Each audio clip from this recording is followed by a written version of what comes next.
I'd like to welcome everyone once again on this day of atonement and also wish you a Shabbat Shalom. I welcome also those who are joining us via the live streaming on the internet. If you are not here because you aren't feeling well, feel better soon. Some time ago now, I was home one weekend day and my doorbell rang. I went to the door to find two missionary women. They were not Jehovah's Witnesses. They didn't identify their denomination. The older woman did all the talking. She started out with, "Aren't you concerned about all the violence in our city?"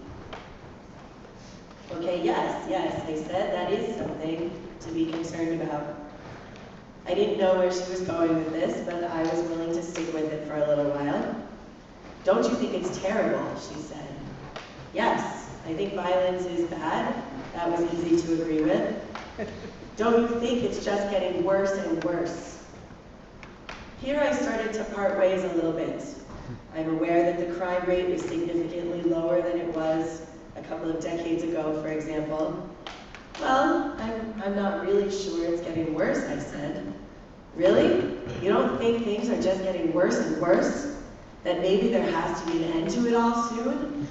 Aha! She was working up to an end of days message. She thought that the apocalypse would come soon. "No," I said, "I don't think it's going to end soon." "You don't think Judgment Day is coming?" "No, not anytime soon, not in our lifetimes," I said. She was very surprised. "Really?" she said, and I said, "You and I have theological differences on this issue." So we talked for a little while longer, and she asked if I had a Bible, and I assured her that I have several. And after a few minutes, I wished her well and closed the door. Now, I'm certainly a fan of the fictional threatened apocalypse. In my favorite TV show of all time, Buffy the Vampire Slayer, there are so many threats to the world that at one point there's a character who says, "It turns out I find myself suddenly needing to know the plural of the word apocalypse." But like most, if not all of you, I'm expecting the world to stay put for quite some time. Our theology tells us that one day the world will be perfect, and then we'll enter a messianic age. That's the Reformed Jewish idea. Other lines of thought in Judaism say that the Messiah will come at that time. For us, the idea functions more as an aspirational goal than anything else. We should improve the world as much as we can so that one day the world will be peaceful and perfect. That then gets connected to the concept of tikkun olam, repairing the world. I'd be surprised, though, if any of us believe that that's a goal that could be achieved in our lifetimes, if ever. But that doesn't mean it's not a worthy goal. It is still a worthy goal that can bring a sense of purpose and meaning into our lives. We look forward to that goal in every service when we recite the Aleinu, usually toward the end of the service. It comes in a regular Shabbat service and in most services right before the mourner's Kaddish at the end. We rise, we face the open ark, and we chant Aleinu l'shabeach la'adon ha'kol. For many modern practitioners of Judaism, though, the words of the Aleinu are difficult and problematic. That's because the Aleinu describes the future, the Messianic age, as a time when everyone will worship Adonai and acknowledge God as sovereign. The prayer speaks of false gods and idols being swept away so that all the wicked people, that is, the people worshiping the false gods and idols, turn to God. To be sure, that last part about the false gods and the wicked people is in the part of the Aleinu that we actually don't say here at Temple Beth Emet, but it's in our prayer book, in our Shabbat prayer book, it's there, and that's kind of tough, unfriendly stuff. According to Rabbi Jeff Hoffman's article, The Image of the Other in Jewish Interpretations of the Aleinu entered our liturgy first only as part of the Rosh Hashanah service. So when we do the Great Aleinu on Rosh Hashanah, that one where I prostrate myself on the bima, and one or two of you do it as well, that was when it first became part of our services. That was the only time the Aleinu was recited. And that was in about the 10th century CE. So close to 1,000 years after the temple in Jerusalem was destroyed. It's not exactly clear how it went from there to become part of virtually every service, but it did. Rabbi Hoffman argues convincingly that interpretations of the Aleinu, because you know it's not new for people to write explanations and interpretive translations of our prayers, that these interpretations become more or less harsh toward non-Jews, depending on our relationship with non-Jews in a given time period.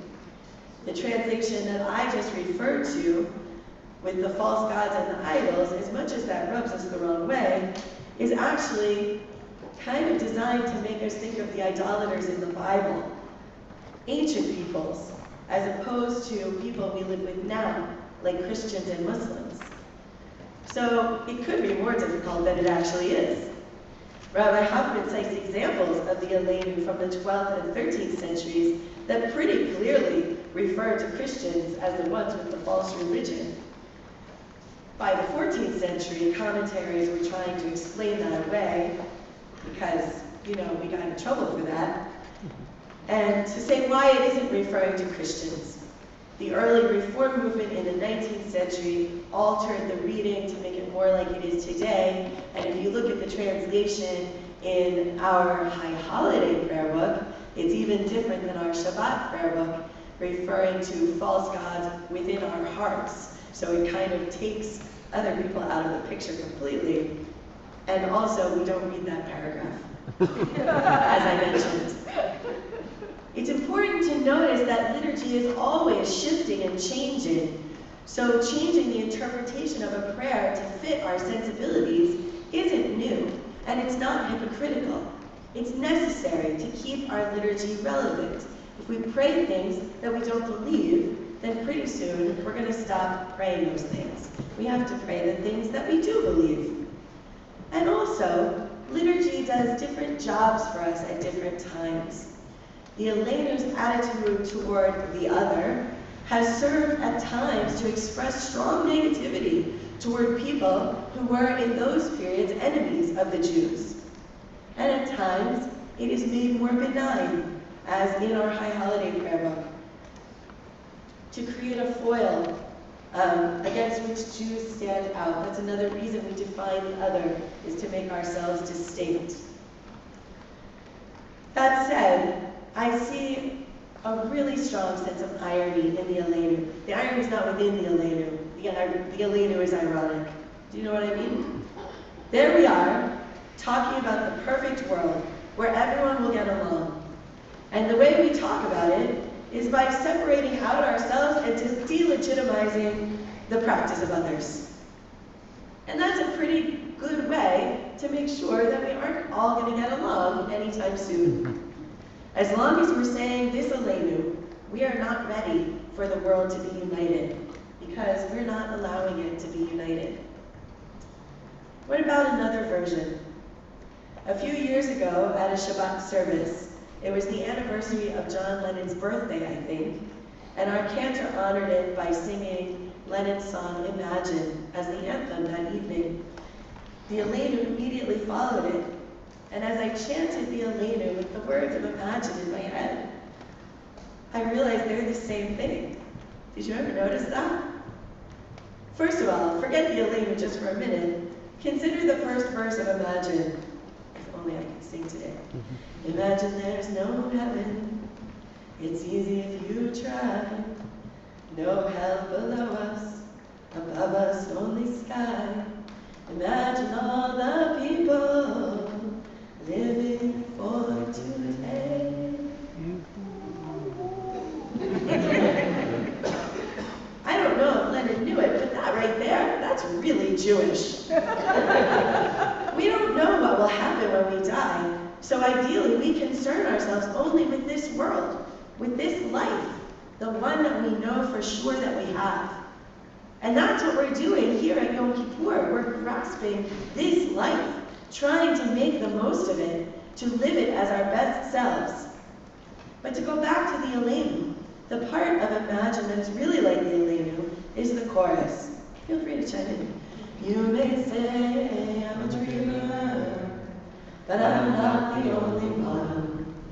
Hope someday you'll join us, and the world will live as one.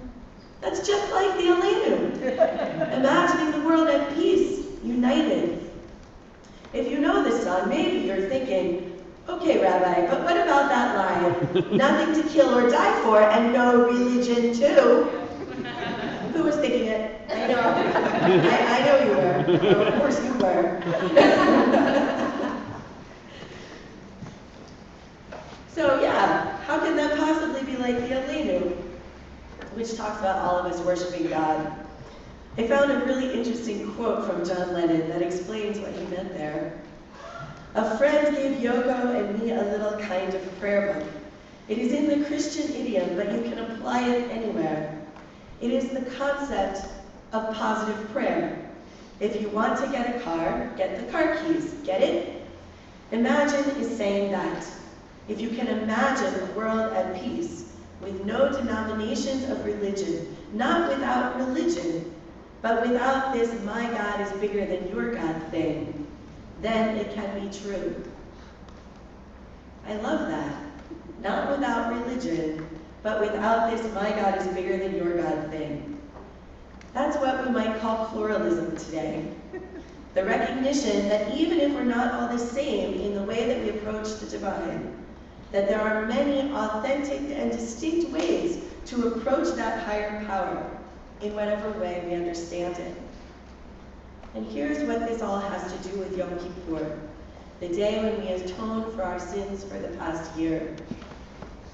One understanding of the word atonement in this context is to separate it so that it becomes at one-ment. We are endeavoring to become at one with our best versions of ourselves, and our theological language for this is becoming at one with God, atone, at one. Now we extend that outward to coming into harmony with our strengths and our weaknesses, to coming into harmony with the experiences we have, to coming into harmony with the people in our lives, and ultimately becoming at one, coming into harmony with our very world. That isn't possible when we are demonizing those different from ourselves, judging them as less worthy than ourselves, which is one of our natural impulses. There are lots of ways that we make people different from ourselves into the other. Difference of religion, whether people are actually of a different religion or are different within our own religion. We sometimes feel like all the Orthodox and ultra-Orthodox people look down on Reform Jews, or at least some of them do, and then we lump them all together into one category. And then we look down on them in return, criticizing, for example, the way they interpret Jewish law. When we come into conflict with someone, we often define them as the other. We attribute malicious intent to action or inaction that perhaps are actions or inactions that we ourselves have been guilty of at times, but we deserve the benefit of the doubt. They don't.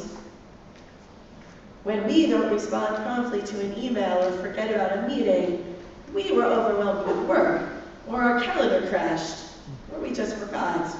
If they don't respond promptly to an email or forget a meeting, they did it maliciously, we assume, because they don't like us, or they're trying to undermine our leadership, or because they just don't care.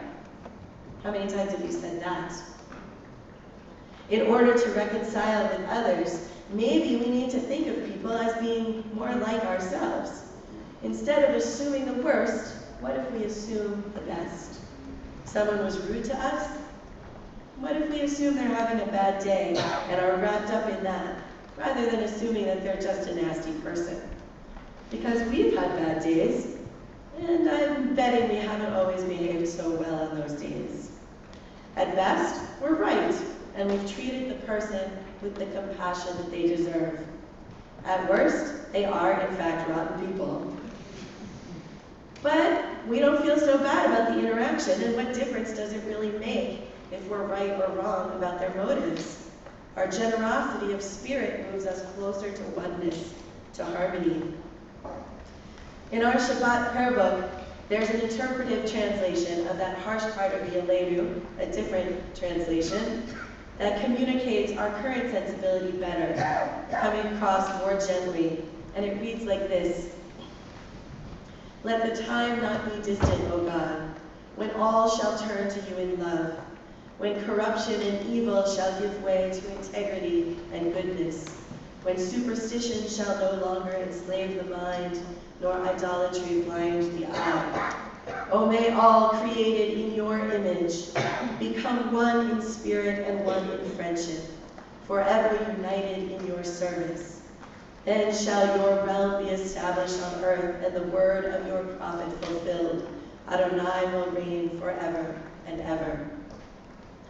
What I like about this interpretation is that it doesn't differentiate between us and others. It's conceivable in this reading that we too are engaged in superstition, that we might in some ways be corrupt and evil and need to turn back to integrity and goodness. In this interpretation, it's possible to see all the people of the world, including ourselves, as more or less in the same boat. It looks toward a day, yes, when we all turn to God together, but it doesn't assume that that will look the way our worship looks now. After all, do we have the chutzpah to say that we are the whole truth about God, the universe, and everything? I know I don't. So this is acknowledging that we too are still learning, struggling, developing.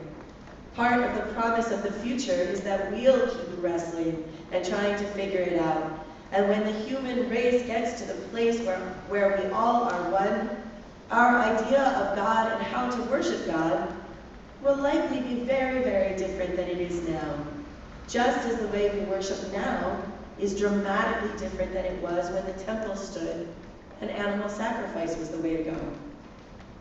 This is approaching with humility the idea of achieving oneness, and that's the right way to approach it. So here we are, hineni, hungry, literally, vulnerable, opening ourselves to revelation, to insight, to feeling. We recognize that we don't always know the answers, the truth, the right way to go. We commit ourselves to the struggle, to the questions of right and wrong, and the challenge of when and how to judge the way others make their choices. Let us consider the thought that oneness and sameness are different. We can be one without being the same. The way we achieve that is by being able to truly be pluralists, to accept as valid many choices that are different from our own. That doesn't mean that anything goes. We have moral standards, and perhaps it will only be in the Messianic age when we all agree on what the moral standards are. But there are many, many of us in the world whose moral standards are not so different, with whom we could find common ground, and it's worth trying. I still believe that the Aleinu and Imagine are aspirational goals that will always be out in front of us. But thank God that they are. They give us purpose, and they are worthy. Let us reach for them, allowing that reach to carry us forward. May we see the best in others as we strive to share the best of ourselves. May this always bring us hope for the future. May you be sealed for a good life in the year to come. Gemar Chatima Tova and Shabbat Shalom. Amen.